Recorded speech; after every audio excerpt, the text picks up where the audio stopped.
வணக்கம். நாம பேசுற வார்த்தைகளுக்கு எவ்வளவு பெரிய சக்தி இருக்குன்னு ஒரு சுவாரஸ்யமான கதை மூலியமா இன்னைக்கு பாப்போம். ஒரு சின்ன பொய் அல்லது வதந்தி ஆழமான நட்பை எப்படி சுக்குநூறா உடைக்குதுன்னு இப்ப நம்ம பார்க்க போறோம். முதல்ல பல வண்ண பறவைகள் ரொம்ப அன்பாவும் ஒற்றுமையாவும் வாழ்ந்த ஒரு அழகான அமைதியான காட்டை கற்பனை செஞ்சுக்கோங்க. ஆனா அங்கிருந்து ஒரு அழகான சின்ன பறவைக்கு மத்தவங்கள பத்தி தப்பா பேசுற ஒரு மோசமான பழக்கம் இருந்துச்சு. ரகசியமா போய் அவங்க உன்னை பத்தி தப்பா பேசுனாங்கன்னு பொய்களை பரப்பி நண்பர்களுக்குள்ள பெரிய பிரிவினை அது உருவாக்குச்சு.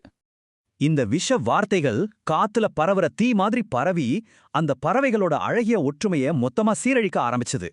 வெறும் கிசுகிசுவா ஆரம்பிச்சது எப்படி சில நாட்கள்லயே பெரிய சந்தேகமா மாறி சண்டையாகி கடைசியா மொத்தமா பிரிஞ்சிட்டாங்கன்னு பாருங்க. ஒரு காலத்துல ரொம்ப ஒற்றுமையா இருந்த அந்த பறவை கூட்டம் இப்போ கோபமும் சந்தேகமும் நிறைஞ்ச ஒரு போர்க்களமா மாறிப்போச்சு. கடைசியா சில பறவைகள் ஒன்னா உட்கார்ந்து பேசினப்பதான் இந்த எல்லா பிரச்சனைகளுக்கும் யாரு காரணம்னு வெளிச்சத்துக்கு வந்துச்சு. எல்லாரும் ஒன்னா சேர்ந்து பேசி உண்மையை கண்டுபிடிச்சாங்க. இனிமே அந்த பறவை கூட பழகுறதே இல்லைன்னு உறுதியான முடிவும் எடுத்தாங்க.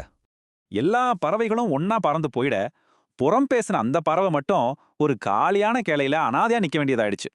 தனிமையில தவிச்ச அந்த பறவை தான் செஞ்ச பெரிய தப்ப நினைச்சு ரொம்பவே வருத்தப்பட்டுச்சு. ஆனா காலம் கடந்துருச்சு. அது திரும்ப திரும்ப மன்னிப்பு கேட்டாலும் அது ஏற்படுத்தின ஆழமான மனக்காயங்களை மத்த பறவைகளால அவ்வளோ ஈஸியா மறக்க முடியல.